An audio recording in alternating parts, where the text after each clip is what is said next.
Seja muito bem-vindo a mais um podcast Pode Elevar. Esse que é um podcast muito especial para elevar a sua energia, para te colocar em outro nível, com realidade, com vida, com coisas que a gente enfrenta no dia a dia, mas com leveza. Trazer pessoas que tragam essa leveza para o nosso dia a dia, para que você escute e se inspire.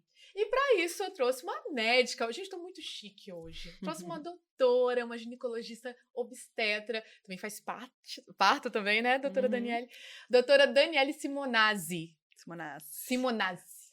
Ai, gente, olha que sobrenome chique. Minha entrevistada de hoje. Doutora, seja muito bem-vinda e obrigada por ter aceito o meu convite. Muito prazer estar aqui. Eu acho que é sempre bom a gente ter um canal aberto para falar para as mulheres, né? Com certeza. Tanta informação com a ginecologia que para a gente, médico, é tão simples, a gente acha que já está encucado aí no dia a dia da mulherada, mas que falta aquele startzinho que a pessoa não sabia que podia tratar e às vezes descobre com uma conversa, né? Verdade. Olha, para mim é uma honra, um prazer enorme te trazer aqui. Eu quero falar sobre medicina, eu quero falar sobre obstetria, mas eu quero também falar sobre vida. Eu queria entender como foi a sua trajetória. Você falou que você é de Barra de São Francisco, né? É. Natural de lá, mas veio pequenininha pra cá. Da onde surgiu medicina? Menina, eu não tenho nenhum parente médico na minha família. E minha mãe é bancária, pra ter noção. Olha, bem diferente mesmo, né? Minha mãe fala, nunca imaginei que eu ia ter uma filha médica, muito menos ginecologista. Gente, que lindo isso. E desde criança, eu acredito que isso foi um despertar de Deus mesmo na minha vida. Desde quando eu tinha uns 10 anos de idade, quem estudou comigo lembra de eu falar, eu quero ser médica. Eu nunca tive outra opção. E o parto foi uma coisa sempre que me encantou mesmo, né? Meu Deus. Acho que ajudar uma vida a chegar, e eu sempre pensei no parto normal, desde criança. Que doideira. Apesar de que louco muita isso. gente ter cesárea, eu mesmo tenha nascido de cesariana, né, na época. Então, eu acho que é muito mais, tem muito a ver com vida mesmo, né? A vida que gera vida, que a gente está ali sempre vendo, e que a gente não tem controle, né? Acho que o processo do parto é muito mágico por isso, que a gente não consegue definir, vai nascer tal dia, vai nascer tal hora. Verdade. A gente programa tudo, mas Deus, que é o dono da vida, que decide mesmo, né? Eu tive meu primeiro filho em parto cesariana, por medo. A minha mãe e minha avó eram pessoas completamente traumatizadas em relação ao parto e me passaram aquelas dores. E no meu segundo parto, eu falei, não, eu quero ter um parto normal. E eu fui num médico cesarista, né, que a gente fala, e ele, não, se for comigo não vai ter. E daí eu mudei de médica, doutora Madalena, um beijo, lá de Linhares. E eu fui uma tentante, cheguei a 41 semanas e 5 dias, induzi pra neném nascer, porque tava dificílimo, e não consegui. Fiquei 12 horas em trabalho de parto e não consegui ter a minha filha no parto normal. Não sou frustrada, mas ficou aquela vontade, sabe? Aquele desejo, quem sabe, né? Um dia ainda. Ó, Deus! Baby 3 agora. Porque é um processo de muito tempo, né? É uma dedicação. Cara, ser médico já deve ser de uma dedicação incrível. Mas ser um médico que defende um parto normal, que gosta disso, como que você leva a vida, seu dia a dia, a rotina, programar viagem? Existe isso na sua vida? Quase não existe. Imagino, porque... a gente, eu acho que a palavra é bem abdicação, né? A gente tem que escolher, assim, viver para isso. Para mim, por isso que eu tenho tanto essa relação com a fé e com Deus, né?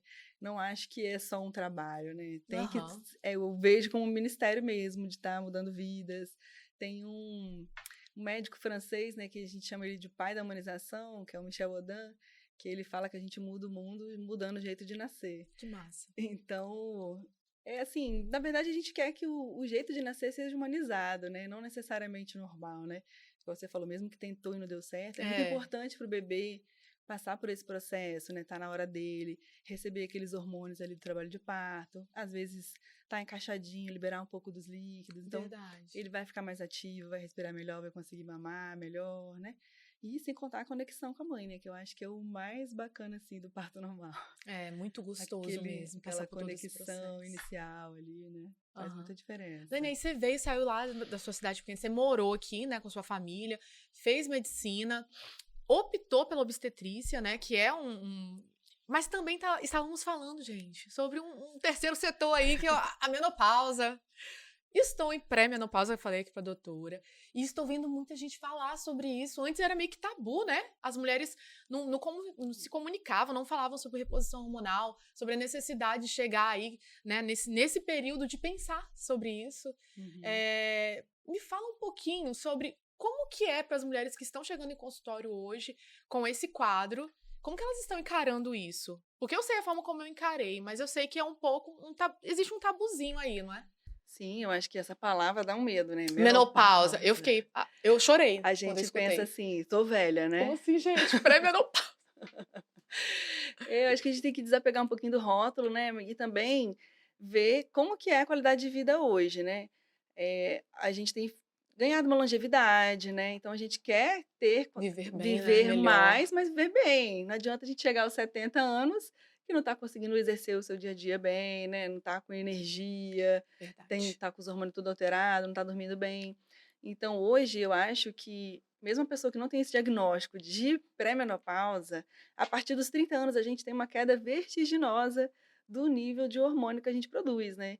Então, a gente vai começar a ter alguns dos sintomas, né. Muitas vezes a Aham. gente acha que é só a correria do dia a Cansaço. dia. Cansaço. Tudo eu culpava o cansaço à maternidade. Falava, não, tô cansado, tô exausta. E, na verdade, estava entrando num quadro de pré-menopausa. Então, a gente tem que ficar muito atento aos sinais do nosso corpo, né? E às vezes até é confundido com depressão, né. Uhum. E confundido não, né, é camuflado uma depressão, porque o seu hormônio está tão baixo que você vai, Triste. diminuindo sua energia, né. Então, às vezes, não tem a ver só com a libido sexual, né, tem a ver com a Aham. disposição do dia a dia também, que muda muito quando a gente vai repor esse hormônio que está em falta. Então, assim, também teve um problema com a medicina, que teve uns estudos nos Estados Unidos, lá no final da década de 90, com uma população que era uma população não muito bacana, né, Uhum. já na menopausa, já com problema cardiovascular, que começaram a testar hormônios via oral nelas, e aí viu que aumentou o risco de cardiovascular, aumentou o risco de câncer de mama, e aí tornou um medo de todo mundo passar Aham. hormônio. Então os médicos mais antigos, às vezes falam assim: "Ai, não vou usar hormônio não que dá câncer, tchau". Ai, meu Deus. Então vai tirando as possibilidades da mulher, né. E aí, por causa desse medo, foi se, parando de usar mesmo, né, tipo assim, se vira aí com o seu calorão, com Deus a me sua livre. com a sua Deprimição. passa remédio Cansaço. antidepressivo e às vezes a gente vê que repor hormônio é muito melhor que antidepressivo, né. Gente, eu vou falar a minha experiência. Como eu sou feliz repondo os meus hormôniozinhos. Eu estava falando com a Dani, sobre essa questão de agora tá mais brando, aí tem essa questão, né, de mudar um pouco, porque quanto mais a gente vai fazendo uso de uma forma, mudar pra Tem as melhorar, né. possibilidades de outras vias, né. Hoje, assim, a gente vê que a via não oral é a melhor das vias, porque está Aham. se buscando hormônios mais parecidos com o que a gente produz, né, que a gente chama de bioidênticos ou isomoleculares, né, muita gente não gosta desse termo aí bioidêntico, dá um problema, mas é mais parecido com o que a gente produz. Agora aqueles, via oral, eles são, vêm da urina de égua, né, o hormônio da Que égua ali que legal vai saber fazer. disso, a urina da égua, eu estou repondo. Tá Não, ótimo. você não, o seu é bioidêntico, provavelmente. Quem toma via Entendi. oral, que é aqueles É de verdade. farmácia lá, né, O meu é que o é creminho. sintético, então, a via muda muito, porque você vai metabolizar lá no fígado, né, é diferente o resquício que vai dar nisso e os efeitos colaterais. Então, essa via é que Massa. aumenta mais as complicações como trombose, como aumento do risco de câncer de mama, mas mesmo esse hormônio ainda, o risco é bem baixo. Então, assim, não é porque você usou que vai ter câncer, né. Claro. E essa outra via agora que a gente Ótimo. prefere de passar ou mesmo o uso do implante, que também vai ser colocado né, no subcutâneo, Aham. ele vai liberar devagarzinho uma quantidade diária, quantidade menor, então você vai usar menos do que o que você passa, que todo dia você tem que passar, é lembrar, né, tem alguns fatores que interferem na absorção. Então, assim, a longo prazo é legal a gente testar todas as vias, eu acho, né, também primeiro uso, tem muita gente que tem esse medo ainda, eu falo: "Vamos começar com gel pra gente ver como responde", e a gente vê que responde rápido, né. Tem paciente minha na menopausa que, assim, em 15 dias usando já volta assim: "Ó, meu marido falou que ele pode ficar 5 meses, mas eu não fico sem hormônio". Cara, eu posso dar uma experiência? Claro. Quando eu comecei a reposição hormonal, eu estava zerada, tipo, estava 0,45, a minha médica falou: "Você tá viva? Como que você tá se sentindo?" Eu estava péssima, eu até relatei isso nas minhas redes sociais, estava muito cansada, muito exausta. Quando eu repus, Gente, vocês não têm noção. Você vira mulher de novo. Você fala, não, vambora, vamos pra onde? Vamos pra lua, vamos namorar. Você pensa em namorar, você pensa em se arrumar, você pensa em sair, você quer que seu marido esteja do seu lado. É um negócio absurdo e muda muito a mulher. Eu me sinto energizada hoje em dia e eu tenho certeza que é devido à reposição hormonal. Sim. Porque eu estava realmente me sentindo... Claro que eu passei por 2 maternidades, eu não durmo há 6 anos, eu não durmo por causa das crianças. Mas é perceptível o quanto você fica energizada, feliz. Eu também tomei vitamina D, porque vitamina D é tudo, tá? Complexo B, nossa, maravilhoso.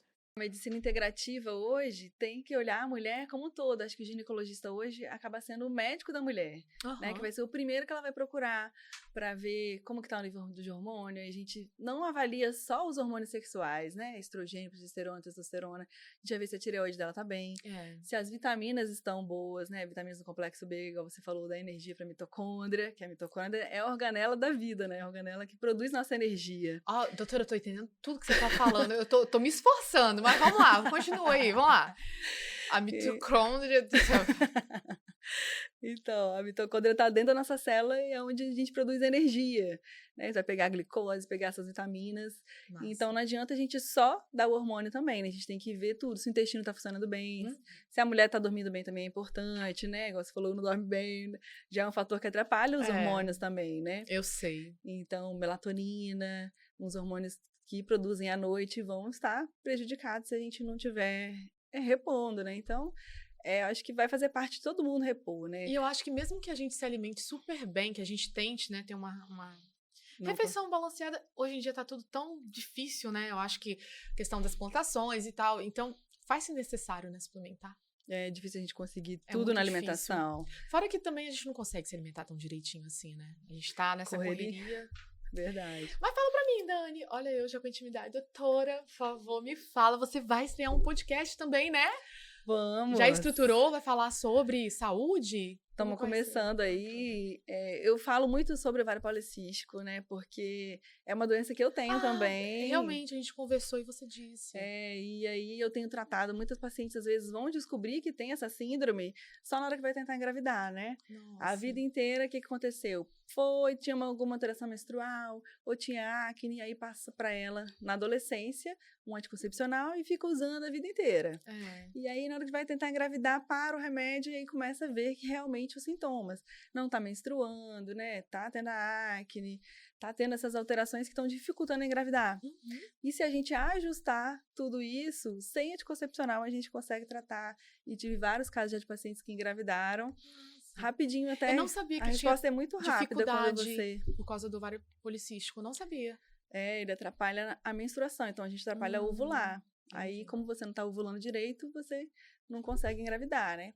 Mas é uma das doenças, assim, de infertilidade que são mais tranquilos de tratar, assim, eu diria, né? Que tem algumas coisas que tem que fazer fertilização e tal, como endometriose, já é mais complicado. Agora, a síndrome do ovário policístico, ajustes na alimentação, orientações sobre atividade física, né? Diminuir essa resistência insulínica da mulher e aí ela vai melhorar os níveis hormonais, vai conseguir ovular de novo e aí conseguir o positivo, né? Conseguir engravidar. Ai, meu Deus. Então a gente pretende falar da saúde da mulher mesmo, né? Que não legal. Tem como eu fugir de mulher, né? Não tem mesmo. Não tem mesmo. E agora voltando só um pouquinho essa questão de parto, eu acho lindo os documentários que hoje existem, né, sobre o renascimento do parto. Mas, na prática, doutora, eu sei que você atende em vários hospitais e eu não sei, né, como que se são... Enfim, como que tá hoje a questão da humanização do parto? Porque a gente falou um pouquinho, né, pincelou, mas como que estão os hospitais? Como eles estão abertos para isso? Porque eu sei que leva muito mais tempo e dizem que sai até mais caro, dependendo... para ter um parto normal do que um parto cesárea, porque o cesárea seria aquela coisa meio que de grande escala, volume, né? Volume. Explica uma coisa meio industrial, né? O que acontece? A Organização Mundial de Saúde preconiza que 85% dos partos sejam normais. Nossa. Então, aqui no Brasil aconteceu uma virada. Gente, que delícia! Olha a interrupção, gente! Adorei essa interrupção! Muito obrigada! Então, aqui no Brasil aconteceu quase que uma inversão desse quadro. Exato. 85% sendo cesárea e quase que 15% de partos normais. Porque também alguns estudos demonstraram que o parto pélvico tinha mais perigo, que acontecia mais intercorrência no parto normal do que na cesariana, né? A cesariana é uma cirurgia, assim, fácil de se realizar pelo obstetra, né? Assim, a pessoa que estudou para isso e tal, é uma cirurgia tranquila. Então, a gente vê que acontecem poucas intercorrências ali na cesárea. É mais então, controlável, né? Assim, agenda, questão de horários. Por isso que eu te perguntei como é que era a sua vida, porque eu fico realmente preocupada com o médico que não tem... É quase impossível você fazer uma viagem, porque já que não tem programação, né? Mas a gente também... Não, deve ter. A gente sabe uma certa programação, né? Tipo, tem as datas prováveis do parto, né? A gente também tem os médicos de backup pra dar um ajuste, né? Ai, que ótimo. Tem que ter, não dá pra ser obstetra sozinho, não. Não, né? Tem que ter o ajuste. E a gente vai aprendendo a não ficar tão ansioso, né? Eu acho que isso... Foram muitos treinamentos, assim, sobre saber esperar, né? Sobre ansiedade, porque a gente tem que deixar o processo ser mais fluido possível, né? Quanto menos a gente intervir no parto normal, melhor ele vai ser, né? Gente, mas hoje, por causa de tantas complicações, às vezes diabetes gestacional, pressão alta, exatamente por causa da alimentação, né? Da falta de atividade física. Acabei de colocar açúcar aqui no meu café. Tem que aprender a tomar café sem açúcar. Eu aprendi, mas não é qualquer café não. Sem açúcar. Só o arábica, né?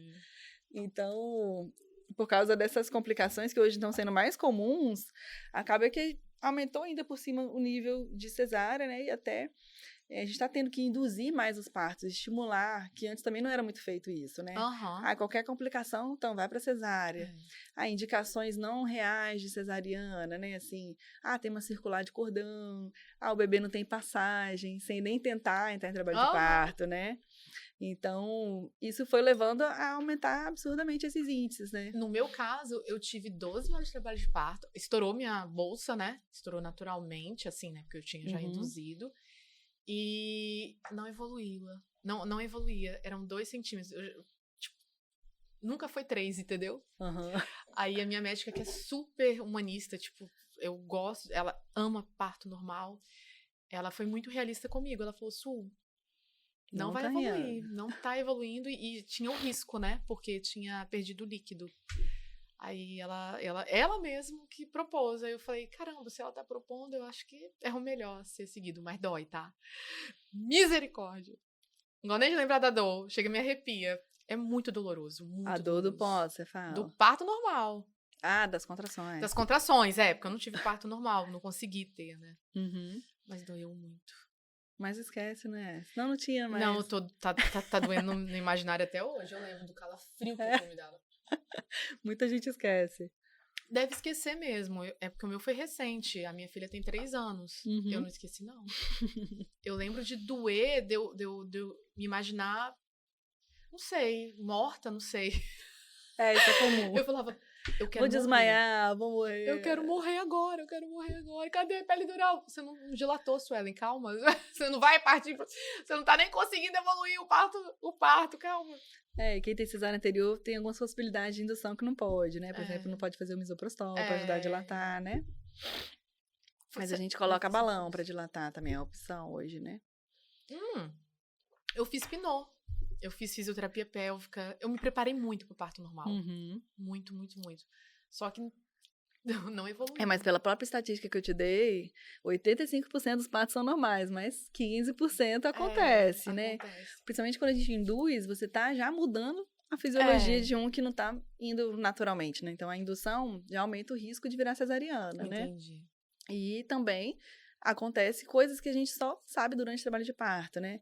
Por exemplo, não tive passagem, alterou o batimento do bebê, que só durante as contrações que ele vai sofrer um estresse, né? O bebê vai passar por esse estresse, se ele tá ali na barriga sem contração, ele vai ficar tranquilo.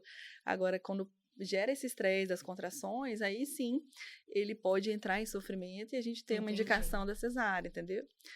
Então, às vezes, até com dilatação maior, a gente tem que fazer a cesárea. Só voltando ao ponto, os hospitais, eles estão respeitando esse espaço da mulher hoje? O hospital que eu fui atendida em Linhares foi muito, muito bom pra mim, porque eu estava numa ala particular. Eu lembro de várias mulheres... Eu já dei plantão lá, Água Rio Doce. E eu lembro de várias pessoas se queixando da outra ala. Não tô reclamando... Gente, pelo amor de Deus, não tô falando mal de profissionais nem do hospital. A minha realidade foi diferente de outras mulheres. Sim. Elas relataram pra mim, não, mas você teve... Foi bom pra você porque você estava no particular, tal. E eu tenho que reconhecer. Talvez tenha sido por isso mesmo, entendeu? Sim, a equipe faz toda a diferença, né? Que realmente, gente, se a gente for pegar um plantão, mesmo que seja um hospital particular, tem muita gente para o médico dar assistência, né? Então, não vai ser aquela assistência 1 para 1 que a gente chama como você teve. E principalmente quem teve cesárea anterior, é muito importante a gente estar vigilante, né? Então, muitas vezes o plantão nem vai querer induzir, estimular um parto com uma cesárea anterior, porque ele vai estar ali, vai estar atendendo a porta, vai lá fazer a cesárea, não vai conseguir vigiar o suficiente para ver um risco. O que é o maior risco de quem tem cesárea anterior? Romper o útero durante as contrações. E tem alguns sinais que mostram isso pra gente, né? Altera o batimento do bebê, tem sinais na barriga. Então, você tem que ficar vigiando mesmo, E o meu tinha pouquinho tempo. A diferença dos meus filhos é muito pequena. É menos de 2 anos. Então, você tem que ficar vigilante mesmo, né? É importante. Medo. É possível a gente tentar, né? E também o máximo que ia fazer é correndo pra cesárea, né? Não, adorei tentar. Não me arrependo nem um pouco. Eu me arrependo de não ter tentado no NOA. E aqui em Vitória... porque assim, não sei muito como tá a realidade lá de Linhares, mas aqui eu acho que já evoluiu bastante nessa questão da humanização, assim, a assistência ao bebê também é muito importante, né? A humanização não pode ser só da mãe. É importante hoje, não tem mais alojamento conjunto, do bebê ficar longe da mãe no berçário, agora é sempre ficar junto, né? Que bom. Nasceu aquela primeira hora pós-parto, a maioria dos hospitais hoje, até no SUS, tem deixado o bebê passar essa primeira hora com a mãe, se ele estiver bem, né? Depois que vai fazer os cuidados, tipo, medir, pesar. Então, nasceu, a primeira coisa, o bebê tá bem, é ficar em contato com a mãe. Nem precisa amamentar de cara, né? Que muita gente fica nessa expectativa, ele já quer mamar. Mas ele tem um tempinho, ele tem uma reserva, né? Que ele tava ali sendo nutrido pela placenta, não precisa de imediatamente. Mas ele ia sentindo o aconchego da mãe, se aquecendo, né? E esse vínculo que vai criar da mãe com o bebê nessa primeira hora é super importante. Então, assim, tem coisas da humanização que já estão sendo muito bem respeitadas aqui. Não fazer intervenções no bebê também, não fazer intervenção na mãe, né, de manobras como episiotomia, que é cortar o períneo, que é totalmente desnecessário, porque a gente brinca que pele não segura o bebê para nascer, né? Se ele tiver que nascer e for só a pele que está segurando, eu não preciso de cortar. É que às vezes ele vai passar sem cortar, igual você treinou o períneo ali, né? E se cortar pouquinho, pela passagem dele, ele vai dar um jeito de passar. Ele rasga a pele, mas ele passa. Agora, que às vezes não está deixando ele nascer, é a estrutura óssea lá da bacia, né? Ele está ainda alto ali e não está conseguindo encaixar. Então, não adianta eu cortar essa pele, sendo que ele está ainda lá em cima. Então, é outro problema, ele não está conseguindo descer. Né? Não foi, tem muita gente que fazia o cristelé, que é ficar empurrando a barriga, fazer essa episiotomia. Então, isso já tem se reduzido muito. Eu não vou te falar que zerou, porque ainda tem profissionais mais antigos que ainda acreditam. E ainda tem nos livros de medicina, tá? Que isso demora, assim, 10 anos para atualizar. Então, quem formou mais tempo, não está se atualizando, aprendeu assim, né? Que era importante cortar o períneo das mulheres para ajudar a nascer. E aí, se não atualizou, não vai ver que não é para praticar mais isso, né? Então, assim, eu acho que melhorou bastante.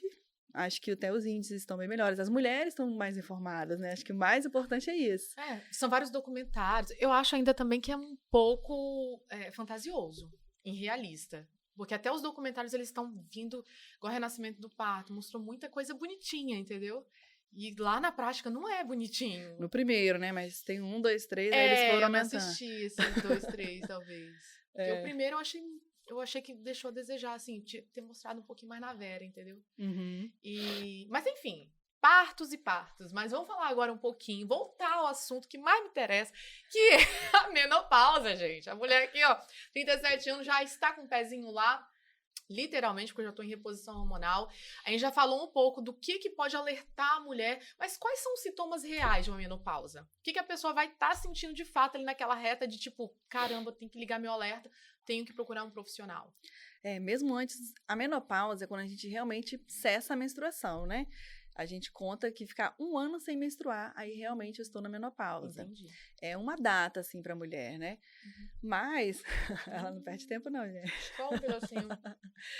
Ficaram tentando aqui com pão de queijo. Não é mesmo? Delícia. Cheirosíssimo. Mas mesmo antes da menstruação parar totalmente, a mulher já pode ter sintomas. Porque, como eu disse, os hormônios vão reduzindo essa produção, porque também os ovários, que é onde produzem os hormônios sexuais, eles vão diminuindo de tamanho, vão secando. Então, eles vão diminuindo a produção hormonal. Então, você eles começa... secam, literalmente. às vezes, vai fazer ultrassom na paciente na menopausa, não acha o ovário, porque ele tá bem fininho, né? Ele foi diminuindo o seu tamanho, os folículos, né? Que ele vai perdendo os estímulos, né, hormonais. Então, antes mesmo de parar, você já vai começar a ter sintomas e pode também fazer reposição hormonal, mesmo que eu ainda não tenha parado totalmente, que a gente chama a fase de climatério, né? Então, assim, realmente menopausa eu tô sem menstruar há 1 ano. Agora eu posso estar no climatério antes disso, que aí pode acontecer fogachos, que são os calorões, né? Eles são... Não é só calor, tô com calor, o pessoal fala, tá na menopausa. Não é só um calor, né? É uma queimação, geralmente, do peito pra cima, que muitas vezes até acorda a mulher à noite. Nossa. Então, aí já atrapalha o sono. Então, vê que uma coisa vai gerando a outra, né? Tô menopausa, não tô dormindo bem, mas... Por quê? Tá acordando à noite pela falta desse hormônio. Falta, principalmente, do estrogênio, que dá esse sintoma, né? Sintoma vasomotor, sintoma dos vasos sanguíneos, que dá esse calorão. Os sintomas como osteoporose, que não são tão nítidos, né? Mas a falta deles também atrapalha a absorção do osso. Ressecamento é uma queixa muito comum. Ressecamento tanto de pele mesmo. Minha mãe mesmo tá na menopausa, né, gente? Então eu vou dar o exemplo dela. De não ficar falando de paciente, de mãe pode. Verdade, fica mais pessoal. Ela reclama muito de ressecamento da pele, assim. Passa o creme e parece que não hidrata, né? Eu também tô com a pele seca. Mas aí você repondo, vai melhorando, assim, ela já tem uma melhora nisso. Então, ressecamento vaginal também, íntimo, né? E ali, outros sintomas também da região genital, como, por exemplo, infecção urinária de repetição, ardência na hora da relação, né, por estar mais ressecado. E isso, além da reposição hormonal, a gente também pode fazer tratamentos locais, como estímulos de colágeno, né? Igual a gente pensa aqui na pele. Então, aí na pós-menopausa, a gente continua repondo? Como que funciona isso? Os mesmos hormônios? Olha, o doutor Elvídio, que é um amigo nosso ginecologista aqui de Vila Velha, ele fala que a gente só para na missa do 7º dia. Ótimo, então tá bom, fechou. Morrer tomando hormônio. Adoro. Porque a gente tem que entender assim, eu tô parando de produzir. Então eu vou continuar repondo até enquanto eu quiser esse estilo de vida melhor, né? Quiser essa qualidade de vida. Uma longevidade com qualidade de vida. Porque aí a gente estava aqui falando também sobre ressecamento, né? Uhum. Ressecamento da pele, ressecamento vaginal, que pode dar até dor na relação, né? Porque não tem lubrificação mais, então pode dar fissuras ali, machucar. Então é importante, às vezes a gente faz reposição local, né? Pode fazer via vaginal também. Você falou sobre ácido hialurônico? Não. Sim, também. Isso aí seria mais por fora, né? Sim. O que eu tava falando? O colágeno também é importante a gente ter o estrogênio, que é esse hormônio, junto. Então, muitas vezes você vai fazer procedimento dermatológico, né? Querendo melhorar aqui o rosto. Tem que melhorar a pepeca também, aí, ó. E também, não sabia, a falta desse hormônio pode não ter uma resposta tão boa quanto quem estiver repondo, entendeu? Então, assim, pra ajudar nos tratamentos até estéticos, né? Dermatológicos, do rosto também. Só que a pele da vagina, ali da região genital, também, né, vai perder esse colágeno, não vai mais ficar com aquele tônuzinho. Então, se a pessoa estiver muito incomodada com isso, pode também fazer preenchimento ali até na região hoje em dia. Mas eu ia falar mais uma questão funcional mesmo, que é o laser íntimo. Nossa. Mesmo dia que a gente faz laser no rosto para estimular o colágeno também, a gente pode fazer via vaginal e melhor ainda que ele não dói. Porque é tipo diferente a inervação, né? Intravaginal mesmo, tem uma ponteira específica, parecendo um ultrassom, que você faz o laser. Tá vendo, gente? E ele vai estimular o colágeno. Tudo. Até a pepeca vai ficar mais bonita depois desses tratamentos. A gente, realmente, né? Eu lembro que já fui lojista na minha cidade e o que tinha de cirurgia íntima pra melhorar a pepeca. Eu ficava, gente, mas pra que isso? Mas ninguém vê, né? O marido, sei lá. E hoje em dia eu me preocupo com isso. Tipo assim, não, cara, minha pepeca nos trinques. Tem aí, ó, tem laser, tem introdução cirurgia. Gente, que loucura tudo isso. Tem. Mas é legal entender. Muito bacana entender. Eu acho que muda muito a autoestima da mulher isso, né? Sim. Gente que se esconde, ou até questão de dor mesmo, né? Que é o mais importante, você ter uma relação sem dor, né? A gente pode melhorar. E também tem uma opção, esse laser pode ser usado no lugar até de reposição hormonal. Por exemplo, sua mãe. A gente tem uma janela importante, que são os 10 primeiros anos da menopausa, pra gente fazer a introdução de hormônio. Depois que você começou, pode continuar o resto da vida, mas se você não introduziu nessa fase, aí a gente tem que fazer bastante cautela para poder introduzir. Você vai começar o hormônio depois de mais de 10 anos de parada, já é complicado. Mas a gente pode fazer procedimentos, né, como esses estímulos do colágeno local, então vai melhorar também a região íntima sem usar hormônio, entendeu? Entendi. Então é possibilidade também no pós-menopausa. Mas, como você falou, se possível começar antes, a gente vai usar o resto da vida. Não, eu já tô usando desde os meus 30, sei lá quantos. Tô com 37 anos, já estou com quadro de perca hormonal.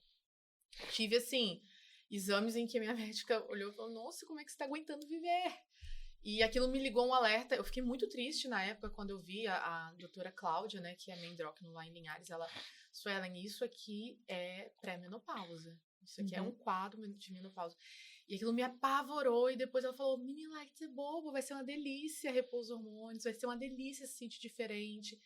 E eu não entendi. Eu falei assim, ai, como pode? Eu tô, né, enfim, acabando o meu ciclo, né? Eu acho que a gente meio que entende como uma interrupção de ciclo. Pelo menos pra mim, veio essa percepção errada até. Mas é bem comum. É bem comum. A gente fica deprimida, a gente fala, caramba, tá acabando, assim, um período de vida, né? Quando eu comecei a reposição hormonal, que eu comecei a me sentir bem, rejuvenesceu. É o rejuvenescimento. Você entende? Que eu me senti assim, eu falei, caramba, eu tô me sentindo bem. Eu falava, meu marido olhava pra mim e falava, nossa, tô me sentindo feliz hoje, bem. Mas é porque eu tava muito tempo sem os meus hormônios, entendeu? Então, com a queda importante, aí repôs. Caramba, e mesmo assim eu ainda não cheguei, tá? Eu refiz os exames e tá baixo ainda. Então, assim, imagina se estivesse, né? É uma loucura isso. Muito, muito interessante, mas é muita coisa, é muita informação pra... Sim, tá baixo, mas não zerou, né? Não, tá baixo. Zerado não, mestrou ainda, mas tá meio irregularzão, assim. Não tá normal, não. Ai, mas é muita coisa. Doutora, a gente tava falando sobre implante também, né? Que é um dos jeitos da gente repor o hormônio. Exato, mas é uma forma também contraceptiva, né? Nova. Pode ser, mas eu não acho que é um dos melhores métodos, não. Ah, legal. Era isso que eu ia perguntar. O que você tem a dizer sobre isso, né? Porque também são opiniões diversas. Tem gente que apoia, tem gente que não acha legal. Eu acho que o implante ficou muito conhecido por causa do chip da beleza, né? Que é o que a gente considera hoje como um mau uso do termo, até um mau uso da reposição hormonal, né? Porque o que acontece? Tem alguns tipos de hormônio, como a gestrinona, que é uma progesterona, um dos hormônios sexuais, né? Que ele tem como efeito colateral não inibir a testosterona e com isso vai parecer que você está repondo até a testosterona, né? Que você não está inibindo como a pílula anticoncepcional faz. Entendi. Vamos voltar um pouquinho, né? A pílula anticoncepcional, que a gente vai usando há muito tempo e não percebe, ela bloqueia nossos hormônios masculinos, porque bloqueia a ovulação. Então, por isso que a gente fica sem libido, né? Só quando a gente para que percebe como que é diferente. Me perdoa, vou ter que te interromper de novo. Gente. Dá o testemunho que é bom. Ai, mas por favor, usem métodos contraceptivos. Chega, né? Enfim, não tô estimulando ninguém a ter filhos. Então, use outros, use camisinha, sei lá, faz o que você quiser, mas... Tem DIU não hormonal hoje, exato, né? de cobre, porque, cara, o hormônio da pílula acaba com a vida sexual da mulher. A minha acabou. Eu brinco que ele é uma castração química. Quando eu descobri que era aquilo, quando eu parei e deixei, cara, ninguém me segurou mais não. Eu falei assim, não, tem vida! Não, isso mais não. Tem vida! A pílula, ela realmente inibe totalmente a mulher. Ela castra a mulher em vida. Castração. Que doideira, por que ninguém fala disso? Menina, e vai usando, né? Eu vou te falar a verdade hoje, eu nem recebo representante anticoncepcional, porque eu acho, assim, um pecado passar anticoncepcional para uma menina de 16 anos. E quais são os métodos e ficar usando quantos anos? 15, 20 anos, né? Que você indica hoje em consultório? Eu acho que uma adolescente, a gente tem que pensar em métodos que vão ser práticos, né, assim, que vai não depender tanto dela lembrar, porque também tem a questão, né, do jovem lembrar, Então, assim, o que a gente tem de métodos que são definitivos, né? Seria laqueadura, por exemplo, mas não é o caso, que a pessoa nem engravidou ainda. E os DIUs, por exemplo, que é DIU hormonal, né? Que a gente tem o Mirena, o Cailina hoje. Já tem até um novo lançamento aí, que é o Cailina, que tem menos hormônio. Tem um pouquinho de hormônio, mas tem menos, serve como contraceptivo, o DIU. E os DIUs de cobre, né? O DIU de prata, que não tem hormônio, então não vão alterar o ciclo menstrual, você vai continuar menstruando. E também não vai ter nenhum efeito hormonal, né, na pessoa. Então, assim, seria o mais indicado. Só que muita gente tinha medo de usar DIU em quem nunca engravidou, né? Alegava que poderia dar sinéquias, que juntar o útero, né? Assim, atrapalhar engravidar futuramente. Mas a gente não tem visto isso nos estudos mais, assim. Temos usado bastante em quem também nunca engravidou. A colocação é um pouquinho mais dolorosa, né? Do que quem já teve filho, assim. Porque o útero já distendeu uma vez, então ele introduz mais fácil. Mas é possível também, né? Pode colocar Implanon, né? Que é um contraceptivo que é um implante. Que é um implante no braço aqui, né? Porque tem que mostrar. E as camisinhas, né? Masculina, feminina, que não acho muito recomendada em adolescente, né? Porque tem essas questões aí de esquecer e tudo mais. Então, assim, para adolescente, eu acho que os DIUs aí seriam uma das melhores opções, né? Legal, interessante falar sobre isso, interessante alertar as mulheres casadas. Muitas reclamam, não tenho vontade, não tô com vontade de namorar. Aí eu pergunto, e aí, você usa pílula? Uso. Eu falei, você acha que não pode ser isso, não? Porque quando eu usava pílula, isso deu até divórcio, filha. Tá vendo? Porque a pessoa não tem interesse em nada sexual. É engraçado e é horrível e não é relatado. Sim. Eu já percebi que as pessoas não falam porque as pessoas acham que é normal isso. Porque não acostumou a estar bloqueada, entendeu? E a gente não acredita que é tão forte quanto a gente não tirar. É verdade. Então, eu vejo muito paciente minha pós-parto, né? Que assim, tirou pra engravidar e depois não volta mais. Aí fala, meu Deus, agora que eu sei o que é ficar sem o anticoncepcional. Realmente, como a libido, namorar como tem a libido outro muda. Sabor, gente, pelo amor de Deus. Muda bastante. Você não sente vontade de nada, não? Mas quem tá usando não percebe muitas vezes, não né? Não percebe, vive uma vida normal. Eu já tive uma paciente, menina, com 1 ano de casada, que foi no consultório e falou, eu prefiro varrer uma casa. Eu falei, não tem condição, gente. 1 ano de casada. Então, porque assim... não tem. Os hormônios realmente ficam baixos, você não sente outras coisas. É só isso mesmo, entendeu? Dá uma estafada. Mas é isso, doutora, que interessante falar sobre isso, que interessante falar sobre tantas coisas, principalmente sobre algo que eu estou vivendo, que é a pré-menopausa. Não estou em menopausa ainda, como eu entendi aqui, conversando com você. Tô vivendo essa questão da reposição hormonal, que tem me deixado muito viva, graças a Deus, obrigada, Senhor. E agora eu quero entender, vou continuar tomando hormônio, pelo que eu entendi, né, depois, no pós-menopausa, e como que é a frequência dessa mulher que está de pós-menopausa ao ginecologista. Porque quando a gente está em período reprodutivo, né, uma vez eu acho que dá pra gente manter mais ou menos uma vez por ano. Coisa? A não ser que o implante, geralmente, absorvível, ele dura 6 meses, né? Então, teria que ir de 6 meses. Mas mais pra trocar o implante, né? Mas eu acho que a frequência anual é uma boa frequência. E não pensando tanto em colher preventivo, né? Mas pra ver os sintomas e revendo as doses, né? Que a gente tem que às vezes, aumentar um pouquinho, fazer exame, né? Porque tem a mama, você não vai perder sua mama. Tem que fazer os rastreios, né? De imagem, principalmente do ultrassom e da mama, pra gente rastrear precocemente algum tipo de câncer, né? E tratar isso. Nosso caso, deu amigas, estamos tudo bem. E isso os relatos são pequenos, mas é bom a gente fazer esse acompanhamento, né? Não dá pra fazer hormônio e sumir lá 5 anos, voltar. Eu acho que eu tenho que fazer, gente, eu tenho que ir ao médico urgente. Tô até conversando com a doutora Dani. Porque eu saí de Linhares, tá lá os meus médicos, e não foi mais não, tá?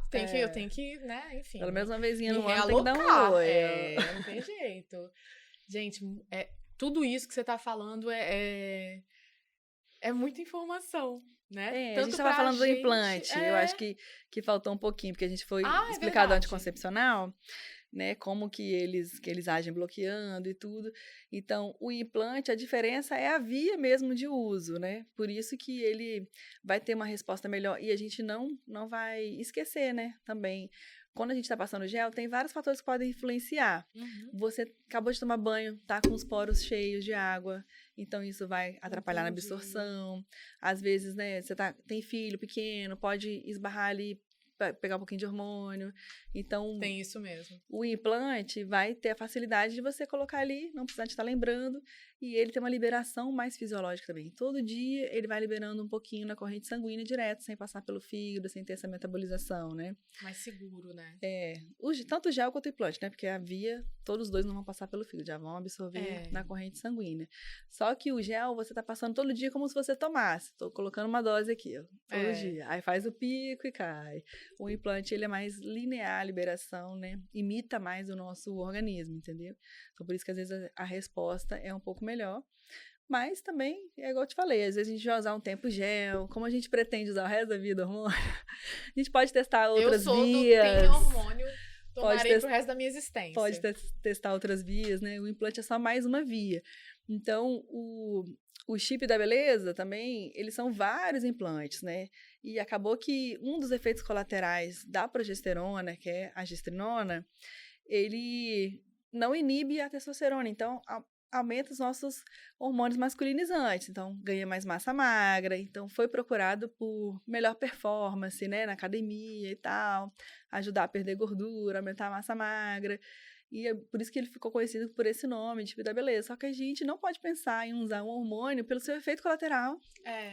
Ao invés do benefício que ele tá fazendo aí. Isso que eu ia te perguntar. Que é o que você tem sentido, né? Sobre os efeitos colaterais. Eu tive vários efeitos colaterais também. Tive muita acne no começo da reposição hormonal. Muita espinha mesmo, meu Deus do céu. Pelo, até pelas ventas, porque eu já tenho, né? A testosterona, muito pelo. E foi isso, assim, que eu identifiquei, entendeu? Aí eu tive que tomar Roacutan.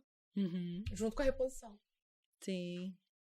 Pode ser o caso de algumas pessoas, né? Foi muito Mas depois dá uma estabilizada, né? Agora, pós-Roacutan tá assim. Eu tô aqui na expectativa. Aí eu fui no cabeleireiro, né? Aí ele falou, Suelen, você tá cheia de fio novo e tal, nascendo. Também cai o cabelo. Cai cabelo, né? A reposição. Sim, dependendo da dose, né? A gente sempre tenta fazer a menor dose possível pra você conseguir... Igual uma pessoa que tá na menopausa, ela não tá produzindo. Então, eu não quero deixar ela no nível também de hormônio de jovem, né? Vou colocar um tanto necessário pra ela. Porque ela vai sair quicando, né, meu amor? Porque nunca vi. E o marido não acompanha depois. Tem que tratar os maridos também, gente. Vamos começar a fazer um podcast diferente aqui, chamar os maridos também. É verdade. Ai, pra todo mundo ficar bem junto, né? Verdade. Meu marido faz reposição já. Também. Teve uma queda. A mesma endócrino, lá de Linhares, também, como que eu posso dizer? Ela colocou ele, né? Acompanhou. E ele tá fazendo reposição hormonal até hoje também. Por isso que ele tá daquele jeito. Animado. Todo. Dani, é isso. Nossa, que delícia conversar com você. Foi rápido. Passou rapidinho. Já tá ali. Estão expulsando a gente. Nos tempos. Porque, né, já tá dando os times aqui. Eu gostei muito da novidade de saber que você vai estar aqui também, fazendo seu programa, informando a mulherada, trazendo conteúdo de qualidade e valor. Espero que seja sucesso também. Obrigada. E quero agradecer muito a sua participação aqui. E adoraria que você deixasse uma mensagem. Como eu te falei, o nosso é o Pode Elevar, né? A gente está aqui buscando realmente aumentar a energia, trazer um pouco das pessoas para falarem aqui, mas o seu assunto ele é tão primordial, eu acho que toda mulher está passando por alguma fase disso daqui que a gente conversou, que um todo ficou maravilhoso. Passa sua mensagem para essas mulheres que estão aqui nos acompanhando, sobre cuidado mesmo, sobre realização pessoal, porque tem a ver também com saúde, né? Sim. Olha, eu acho que quando a gente tem alguns sintomas, a gente tem que procurar o ginecologista, tem chance, né? Muita gente fala assim, já fui no médico, não me passaram, assim, procure um médico que não esteja no plano de saúde, infelizmente, hoje acho que o plano é muito corrido, não dá tempo de dar a atenção necessária, né? A gente gasta ali quase 1 hora na consulta, ou mais, para investigar o organismo como um todo. Então, assim, busque ajuda que tem jeito, muitas vezes é tristeza, é cansaço, que a reposição hormonal pode te ajudar, independente da fase que você tiver, né? Verdade. Dani, muito obrigada. Obrigada mesmo, mais uma vez, pela sua disponibilidade. Gente, esse foi o nosso Pode Elevar de hoje, com a doutora Daniele, maravilhosa, explicando aí um pouquinho sobre um todo, a mulher como um todo. Isso é incrível. O nosso programa tá aqui, olha, disponível para você. Tá aqui todas as nossas redes sociais. Acesse, comece a seguir, que a gente vai ter vários podcasts assim, inspiradores para você, tá bom? Até o próximo. Beijo, tchau!